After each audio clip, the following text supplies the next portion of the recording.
يا مساء الفل عليكم حبايبي، ازيكم عاملين ايه؟ انا امنيه سامي. اللي لسه اول مره يشوفني ما ينساش يعمل لايك وسبسكرايب عشان يوصلك كل جديد. وصفتنا النهارده مفيش اسهل ولا ابسط منها خالص. هتعمل بمكونات موجوده في كل بيت. عارفين المهلبيه بتاعت الشوكولاته او دانيه الشوكولاته؟ هنعملها احلى واطعم منها كمان بمكونات بسيطه جدا. بجد هتنبهروا بالمكونات بتاعتها.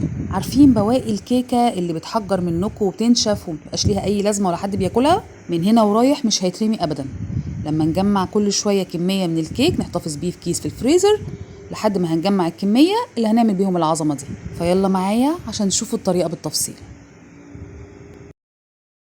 هنا زي ما انتم شايفين مجمعه كميه من الكيك قديمه عندي، فانيليا على شوكولاته اي نوع انتوا عندكم.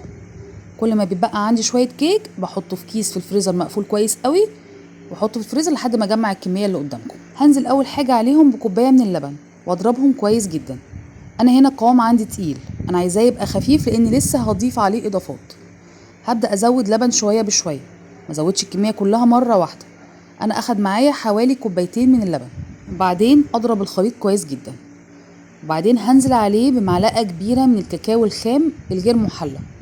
لو انتوا حابينه مسكر شويه حطوا عادي الكاكاو المحلى. انا هنا اكتفيت بالسكر اللي موجود في الكيك بتاعي والسكر اللي احطه في الشوكولاته اللي انا هحطها بعدين، وانزل عليهم بمعلقه كبيره من الكريم شانتيه وكيس من الفانيليا واضرب الخليط كله كويس قوي. هنا زي ما انتم شايفين بجهز حوالي 4 مكعبات من الشوكولاته اللي هي بتاعت الحلويات.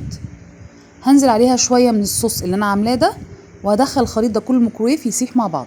بعد ما دخلت الميكرويف حوالي دقيقه وساح، هبدا بقى انزل بالشوكولاته دي على الخليط بتاعي وابدا اضرب الخليط كويس جدا.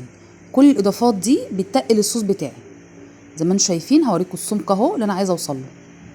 السمك وسط لانها لما يتحط في التلاجة لسه هيمسك شويه معايا. هنا بدات بقى اجهز القوالب بتاعتي. زي ما انتم شايفين الكميه دي عملت لي حوالي 6 قوالب كبار. هبدا اصب الخليط ده. شايفين السمك اللي نازل بيه ده السمك المظبوط اللي انا عايزاه. هنا زي ما انتم شايفين اهو لسه سائل شويه. مجرد ما يخش التلاجة لمده ساعه هيبدا يمسك معاكم. انا هنا دخلته التلاجة خلاص وطلع بعد ساعه. ده السمك اللي انتم شايفينه. شايفين بقى كان الاول عامل ازاي، دلوقتي بقى سمكه اتقل شويه. وكل ما يتساب اكتر في التلاجة كل ما هيمسك اكتر واكتر وطعمه بيبقى رهيب. ما تقولوش بقى ده نت ولا الحاجات الجاهزه اللي بره، طعمه احلى واغنى بالشوكولاته وطعمه بجد رهيب. واحسن ما فيه ان هو اتعمل بمكونات بسيطه موجوده في كل بيت وبواقي كيك عندك مش هتترمي بعد كده. وبيعمل ما شاء الله كميه كبيره جدا. طبعا شايفين العلب الجاهزه اللي بره بتبقى صغيره قوي. احنا بجد في فتره الحياه كلها غاليه جدا، يا رب يعين كل الناس، فلازم نستغل اي حاجه معانا. من هنا ورايح اي بواقي كيك عندكم تحتفظوا بيها في اكياس، مجموعه تكملوها كبيره تعملوا بيها الوصفه دي. بجد ولادكم هيفرحوا قوي وهيبطلوا يشتروها جاهزه من بره لانها فعلا طعمها احلى واجمل كتير من بره. يا رب تكون الوصفه عجبتكم واكون قدرت اساعدكم ان تعملوا حلويات موفره في بيتكم. وبكده تكون وصفتنا النهارده خلصت. يا رب تكون عجبتكم، ولو عجبتكم ما تنسوش تعملوا لايك عشان ده بيفرق معايا كتير. مستنيه كومنتاتكم عشان ده بيشجعني انزل لكم فيديوهات كتير. واللي نفسه في اي وصفه او اي طريقه يكتب لي في الكومنتات وان شاء الله انفذها له. واللي بيتفرج عليا لحد دلوقتي ولسه ما عملش اشتراك يا ريت يعمل لي سبسكرايب عشان يوصله كل جديد. واستنوني ان شاء الله المره الجايه في اكله جديده وصفه جديده. سلام.